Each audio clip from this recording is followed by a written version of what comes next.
Welcome to the Real News Network. I'm Paul Jay in Washington. On the 18th, Hillary Clinton was in Tripoli, Libya, and according to AP, said in unusually blunt terms, according to AP, that the United States would like to see Muammar Gaddafi dead. Well, 2 days later, they got their wish. Muammar Gaddafi was apparently assassinated, murdered, as his convoy was somewhere around Sirte, perhaps bombed, we think, by NATO planes and then shot, apparently, by National Transitional Government forces. Now joining us from London to talk about the significance of Gaddafi's death is Feroz Manji. Feroz is editor-in-chief of Pambazuka News, and he joins us from London. Thanks for joining us, Feroz. Nice to be on your show again. So, first of all, what do we know so far about what happened? Well, it seems to me that what you described was quite right, that NATO forces had bombed his convoy, and he was therefore captured. And according to pictures on the BBC website, he was shot with a golden gun. This was extrajudicial killing and supported by Hillary Clinton. It's very unfortunate. But the issue, I think, in Libya today is not so much about Gaddafi, but that this symbolizes the final occupation of the recolonization of Libya by the US and NATO forces. It is now a question of the US government and the Europeans taking hold of Libya and doing with it what it wants. It has access to not only its oil and gas reserves, but something that the media doesn't really cover very often, and that is the huge Feroz, water resources under the Libyan soil. Feroz, before we get into that, and we will, let's just back up one step. In terms of any kind of international law, it seems to be there's no rationale for or no excuse for what happened here at all. Whatever one makes of the original reasons for the UN resolution, the assassination of a leader of a country and his overthrow had nothing to do with protecting civilians. So, I mean, what does this mean? Is this like a final nail in the coffin that there is such a thing as international law today?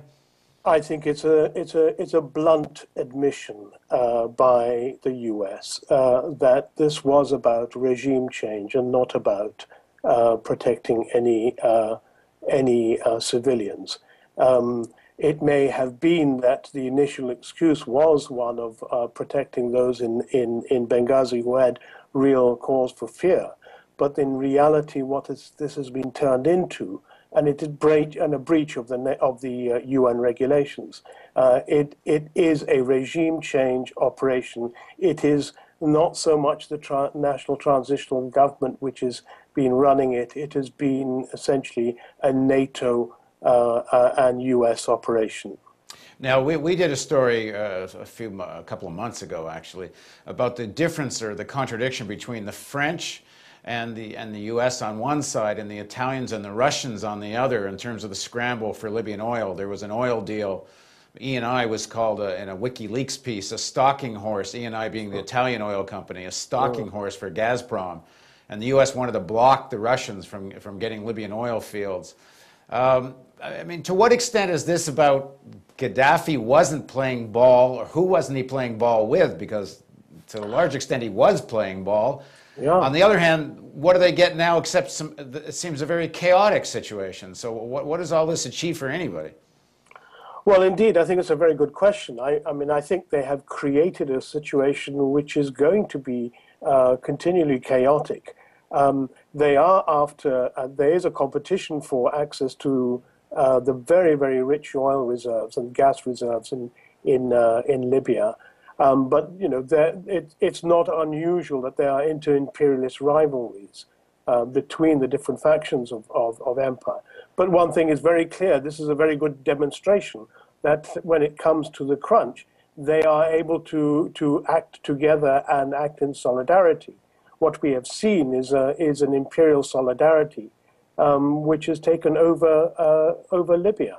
Now, it's not that Gaddafi wasn't playing ball, I guess. Not at all. I mean, over 5 years ago, I mean, over 8 or maybe longer than that. I mean, you know, he gave concessions to all kinds of US and European corporations. So, I mean, he was playing ball. But I think the one thing does need to be stressed.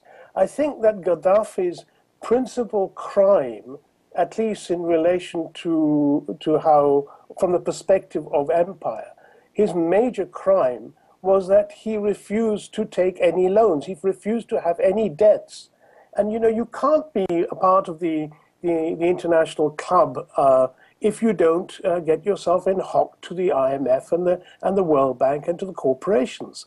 And he was very, very agile in preventing any attempt to make Libya take into debts. The second thing is that he refused to join the club of bankers and set up his own bank. Indeed, he had plans to set up a Pan-African bank, which would then provide loans to African countries. But so, there was an IMF report in 2010 on their general annual report on Libya that said he had agreed to a big privatization of Libyan banks. So we just saw this report just a few months ago. Indeed, so why invade and why knock him out? I think this is part of a strategy for the US to be able to establish Africom in Africa. The reality is that apart from Liberia, none of the African countries have agreed to have Africom troops, or at least there and recognized as Africom, the US Africom, Africa Command, which has been based until now in Stuttgart and apparently has offices now in Italy.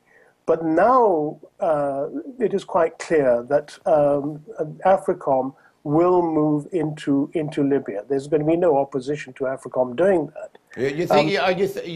What's the evidence of that? Because certainly the rebels have said they're not going to let any of these troops on the ground. I mean, what evidence is there they will have Africom? Well, let us see. I mean, we're talking about something happening in the future. So your guess is as good as mine. I'm just using my knowledge of what Africom strategy has been. Because there's a very weird alliance going on here, including in Libya. A lot of Islamists and others who are very, in principle, very opposed to U.S. policy in general, and a kind of an unholy alliance maybe with France and the U.S. here.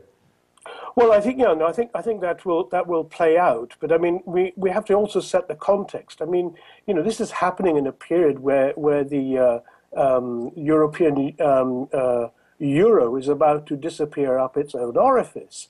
I mean, the financial crisis that Europe is on the brink of is extraordinary. It is, according to people like Samir Amin, a crisis which is far, far deeper, far greater than that was experienced in the 1930s. And so this is the context in which it is happening.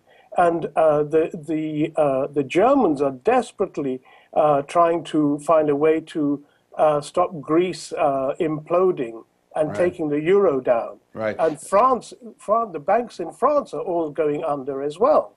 And so they want to be bailed out. And so perhaps Libya provides some opportunity, but I think it's probably too little too late by now. Yeah, it's hard to see that. We are on the brink of that. And I think that this seems to be, Feroz, I want to get back, before we run out of time, I want to get back to the point you were making about the importance of the water that has been developed, water resource in Libya. Can you speak about that a bit? Well, I mean, Libya underground contains some of the largest aquifers known in Africa. I mean, they are massive water sources. And this is going to be privatized. This is going to be providing a source of water, not for Africa, not for agriculture, not for feeding people, which is actually, curiously, what was Gaddafi's plan. But rather as a source of a commodity which will be speculated upon, and you know that's the future that we face. And you were saying, you know, the kind of forces that have been liberated in Libya. I mean, the Islamists have never had any stronghold there, but they will now become quite a serious force.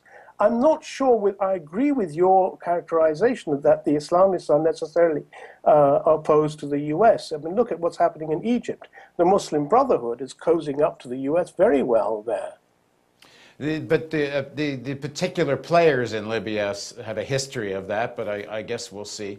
I mean, there's the actual players that are involved in the Islamist leadership, if I understand it, in Libya have a history of being part of even the struggle, the fight in Iraq and so on. But I mean, all of this is very fluid and to be seen. But let's just go back to the beginning and end with the first point, which is whatever the situation is, it seems to be that there's an open field or a green light on killing leaders these days.